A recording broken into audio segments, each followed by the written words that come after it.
Oke, assalamualaikum warahmatullahi wabarakatuh, teman-teman. Selamat malam, teman-teman. Welcome back to my channel, teman-teman ya. Kembali lagi dengan kita tim Batas Official, teman-teman. Dan mohon maaf, teman-teman, kemarin agak kurang gercep kita penguploadan video YouTube-nya dikarenakan memang kita belum sempet lagi explore ke alam, teman-teman, dikarenakan memang hujan terus-terusan mengguyur Garut, teman-teman ya, karena di sini di Kabupaten Garut khususnya itu sedang diguyur hujan terus, teman-teman ya.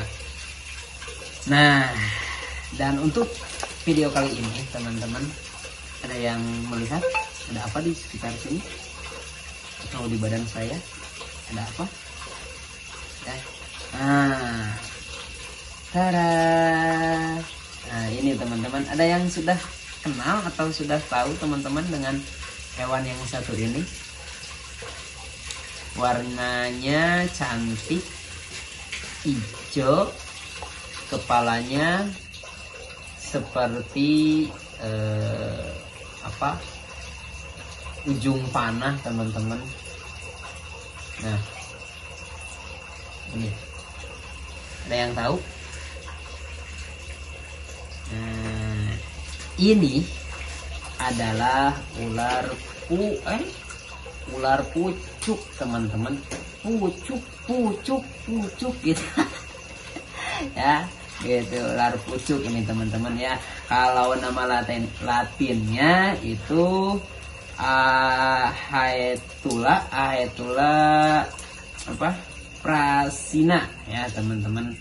Haetula prasina nama latinnya. Itu kalau nggak salah, nggak tahu pengucapannya betul atau salah ya. Haetula prasina itu kalau nama latinnya. Yang pasti ini di kita itu sering disebut ular pucuk, teman-teman ya. Dan ular ini hidupnya tersebar luas di sekitar Asia Tenggara, teman-teman ya. Di seluruh Asia Tenggara, mulai seperti India, ada di India ya, di Thailand, di Malaysia ya. Ini banyak bisa ditemukan di negara-negara Asia Tenggara, teman-teman ya. Nah, pertanyaannya, apakah ini ular berbisa?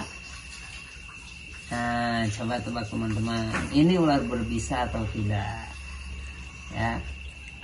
Jeng, saya jawab kembali, ini ular berbisa lemah ya.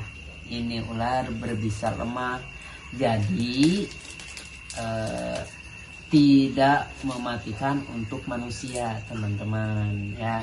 Jadi ular pucuk ini memang tidak mematikan kepada manusia ataupun bisa membahayakan nyawa manusia, tidak, teman-teman. Nah, bisanya ini lemah, bisanya efeknya itu bisa bisanya efeknya itu sampai paling bengkak gitu, teman-teman ya. Paling bengkak, terus ya paling bengkak aja gitu. Nah, dan ular pucuk ini memang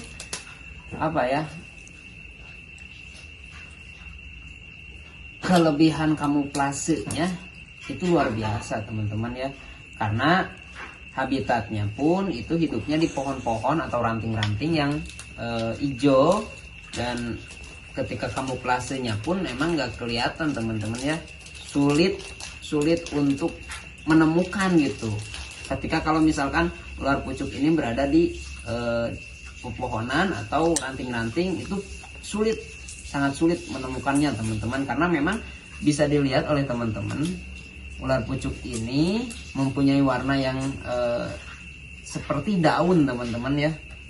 Hijaunya seperti pucuk.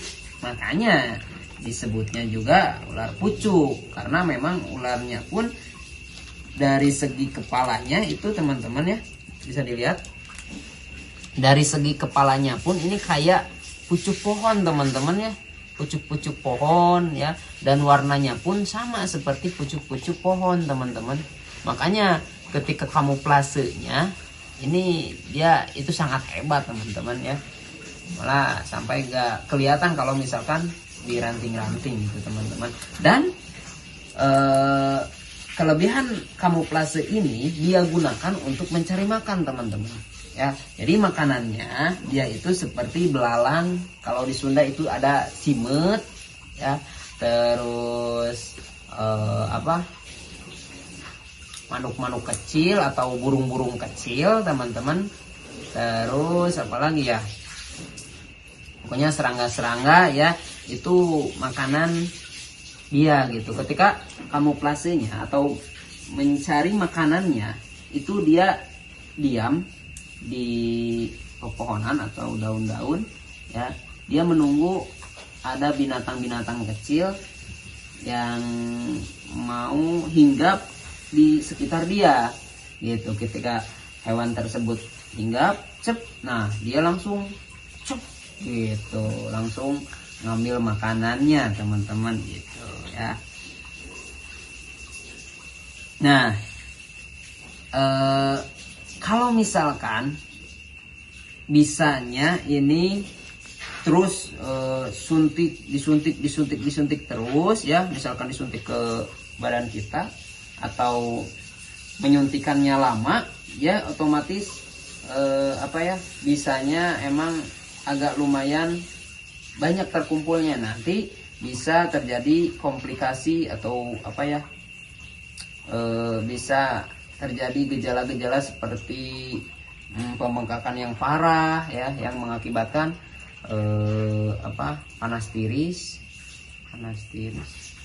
meriang dan panas tiris, bisa menyebabkan kepada manusia itu meriang teman-teman ya.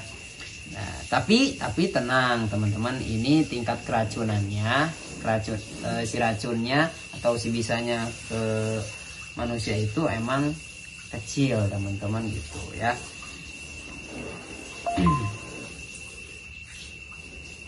Tuh ya teman-teman. Nah ini ukurannya emang masih kecil teman-teman ya, masih kecil, baby up ya, baby I love you bukan gitu teman-teman. Baby up gitu teman-teman ya. Nah ini ukurannya kalau yang dewasa bisa lebih 1 meter ya, 1,5 meter ada ya. Kita pernah ya menemukan ya yang besar ya, sampai lebih 1,5 meter lah waktu itu pernah menemukan. Emang ular-ular pohon ini, nah sedikit pengetahuan lagi teman-teman, ular-ular pohon ini biasanya ekornya panjang teman-teman ya, dari anusnya ini teman-teman, dari anusnya, nah bisa dilihat teman-teman, ini anusnya, nah ini anusnya, dari anus ke ekor itu panjang teman-teman jaraknya tuh ya, baby up gitu teman-teman ya. Nah ini ukurannya kalau yang dewasa bisa lebih 1 meter ya, 1,5 meter ada ya. Kita pernah ya menemukan ya yang besar ya, sampai lebih 1,5 meter lah waktu itu pernah menemukan. Emang ular-ular pohon ini, nah sedikit pengetahuan lagi teman-teman, ular-ular pohon ini biasanya ekornya panjang teman-teman ya, dari anusnya ini teman-teman, dari anusnya, nah bisa dilihat teman-teman, ini anusnya, nah ini anusnya, dari anus ke ekor itu panjang teman-teman jaraknya tuh ya. Emang kalau ular-ular pohon itu emang seperti itu karena apa? Nah si ekor ini berguna untuk bergelantung di dahan-dahan pohon atau di pohon-pohon teman-teman ya. Jadi Makanya ular-ular pohon itu biasanya agak panjang dari anus ke pip pip pip. Pip teman-teman. Ya. Ya pip. Nah ini lihat teman-teman, ini pipnya. Nah, ini ya, tuh gitu teman-teman. Ya. Pipnya teh. Nah, kita basuh dulu teman-teman.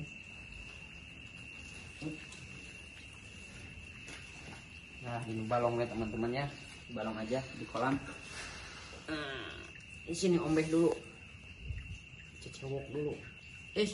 Udah lele teman-teman. Woi. Nanti dimakan sama lele atau kumaha.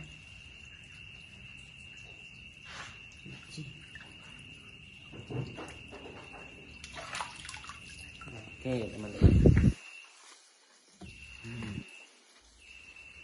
Udah, kalau udah gini. Nah gitu ya teman-teman. Ini namanya ular pucuk. Nah, dan ciri-ciri fisiknya itu seperti ini ya. Memiliki kepala yang seperti ujung panah ya. Warnanya grand muda ya, atau hijau muda ya teman-teman, kayak gini, cerah banget ya. Dan badannya pun ramping teman-teman ya, badannya pun ramping. Nah, dan ini juga biasanya kita sarankan untuk pemula yang mau ngurus atau belajar ke reptil ya. Ini juga bisa direkomendasikan ke pemula ya. Tapi kalau saya paling rekomendasikan di video sebelumnya itu bal piton dulu teman-teman, yang memang tidak memiliki tidak memiliki bisa teman-teman.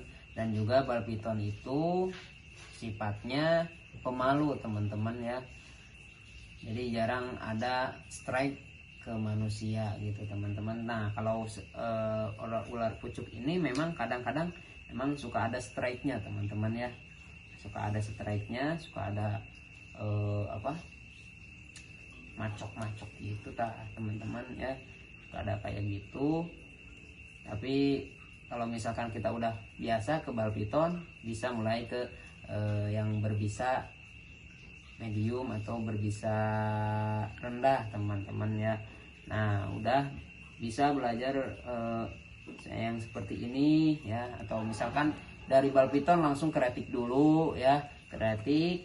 Setelah keretik mulai bosen di non venom atau yang tidak berbisa, mulai ke yang berbisa ya, mulai seperti pucuk ya. Setelah pucuk misalkan pengen lagi kepada yang berbisa, tahapannya langsung ke cinmas ya, cin emas gitu. Udah terbiasa nih misalkan ya, nggak asik yuk ya, udah gak asik nih ular-ular yang memang berbisanya menengah ya kan. Cinmas itu berbisa menengah, langsung misalkan kita belajar ke king cobra cina ya. Nah tapi itu prosesnya, waktunya itu sangat lama teman-teman ya.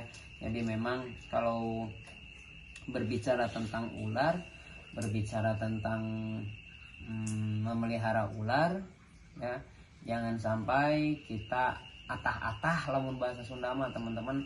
Jangan sampai mentah-mentah ilmunya teman-teman, harus sudah memang pengalamannya juga sudah matang teman-teman, sudah lama baru bisa belajar ke higvenom ya teman-teman. Tapi saya sarankan kita sayang nyawa lah gitu, jangan sampai kita mengukut higvenom ya teman-teman gitu. Nah dan kenapa channel di sini ada higvenom, itu hanya sekedar untuk edukasi teman-teman, buat teman-teman yang belum tahu seperti apa ular-ular higvenom teman-teman. Jadi memang bukan sengaja oleh kita, bukan sengaja gimana ya, bukan untuk main-main gitu teman-teman. Kita juga itu untuk sekedar edukasi ya kepada teman-teman gitu ya. Nah seperti ini kan, ketika ada ular seperti ini, kita edukasikan atau kenalkan kepada kalian ini ular apa, ya jenis-jenis apa gitu ya, dan tersebarnya di mana dan kehidupannya seperti apa ya gitu. Jadi teman-teman bisa tahu kan ketika dikenalkan kepada teman-teman ya gitu. Nah gitu ya teman-teman, jadi kebiasaan berburunya dia itu menggunakan kebiasaan kamuflase ya, dengan menggunakan teknik kamuflase teman-teman. Nah dan biasanya teman-teman kemarin kita sempat menemukan ular yang 150 sentian, tapi maksimalnya ular ini itu panjangnya 190 sentian lah ya. Jadi panjang yang paling panjangnya itu 190 cm teman-teman. Gitu. Kadang memang ada juga ular pucuk itu yang berwarna kuning teman-teman ya. Jadi bukan hanya sekedar hijau kayak gini teman-teman, tapi ada juga ular pucuk yang memiliki warna agak kuning teman-teman. Kayak gimana ya? Nah kayak gini nih.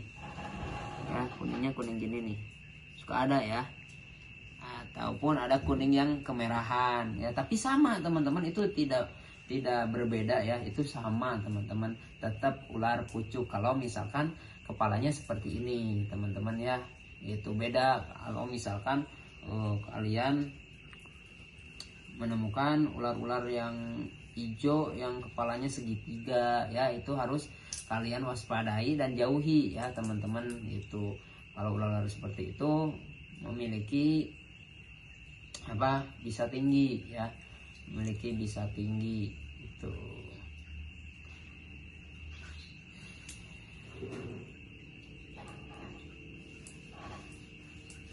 Nah itu teman-teman ya, cukup mungkin ya edukasi kali ini ya teman-teman,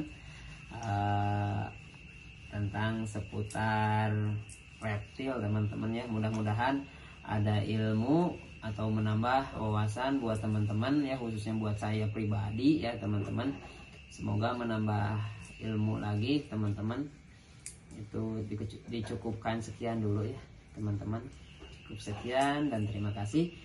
Dan jangan lupa untuk yang baru melihat video ini ataupun belum berlangganan dengan video ini, silahkan di subscribe-nya juga teman-teman ya. Terima kasih. See you next time. Assalamualaikum warahmatullahi wabarakatuh.